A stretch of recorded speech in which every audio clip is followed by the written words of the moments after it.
जंगल की एक सुबह सभी चिड़िया और उसके बच्चे उठ चुके थे। रानो चिड़िया बचपन ही से बहुत आलसी थी। वो हमेशा बिस्तर पर पड़ी रहती थी, घर का कोई काम ना करती और ना ही स्कूल जाती, जिसकी वजह से उसके माँ बाप बहुत परेशान रहते थे। पता नहीं क्या बनेगा इस लड़की का, समझती ही नहीं। सारी रिश्तेदार चिड़िया हंसती हैं कि इसकी एक ही बेटी है, वो भी निकम्मी और सुस्त। आप परेशान मत हों, जो नसीब में होता है वही होता है। परेशान क्यों ना हो, अब वो शादी के लायक हो गई है। ऐसे में कौन करेगा इससे शादी, और अगर कर भी ली तो वहाँ जाकर सोई रहेगी। ज्यादा मत सोचो, क्या पता शादी के बाद सुधर ही जाए। रानो की शादी साथ वाले जंगल के तोते के साथ हो जाती और रुखसत होते वक्त रानो की माँ उससे कहती है, बेटा हमेशा खुश रहना, अपने खावन की खिदमत करना, दिल लगाकर काम करना, और उस जंगल के जानवर ये ना कहें कि रानो के माँ बाप ने उसे अच्छे तौर तरीके और सलीके नहीं सिखाए। रानो के माँ बाप उसे रोते हुए रुखसत करते हैं, ये सोचकर कि वो ससुराल जाकर सुधर जाएगी, मगर रानो के दिमाग में कुछ और ही चल रहा था। जी सुनिए, आपके घर नौकर नहीं है, काम कौन करेगा? मैं और तुम दोनों दो लोग ही तो हैं, मिलकर काम करेंगे ना।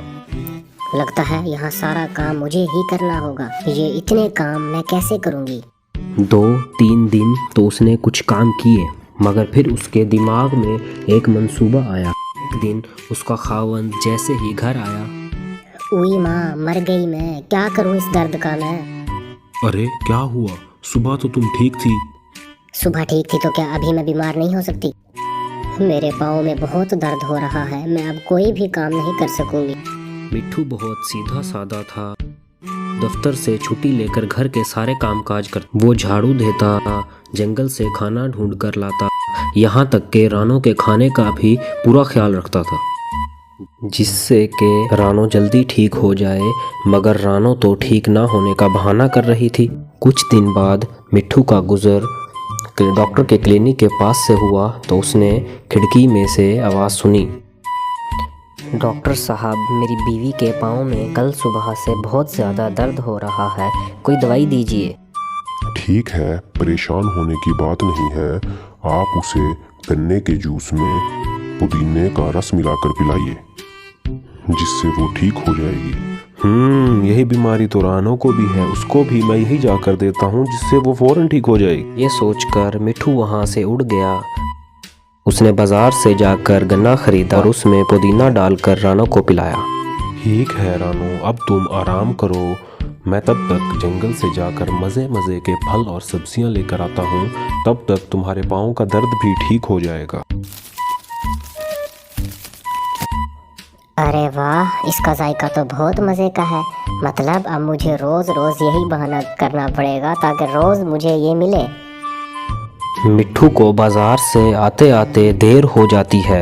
वो फल और सब्जियां लेकर सीधा रानो के पास जाता है और उससे पूछता है, अब तुम्हारी तबीयत कैसी है? नहीं, मेरे पाँव में बहुत ज़्यादा दर्द हो रहा है, आज फिर से मुझे वो वाला शरबत पिलाओ ना। ये कहानी अब रोज़ की हो चुकी थी।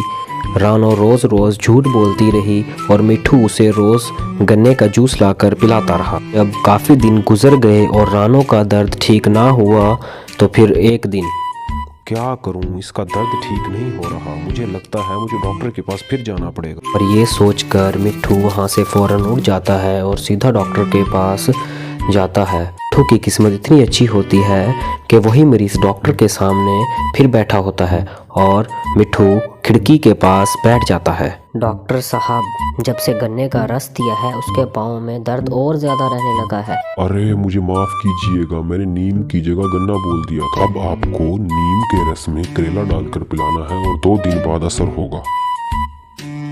लो रानो, मैं तुम्हारे लिए फिर दवाई लेकर आया हूँ।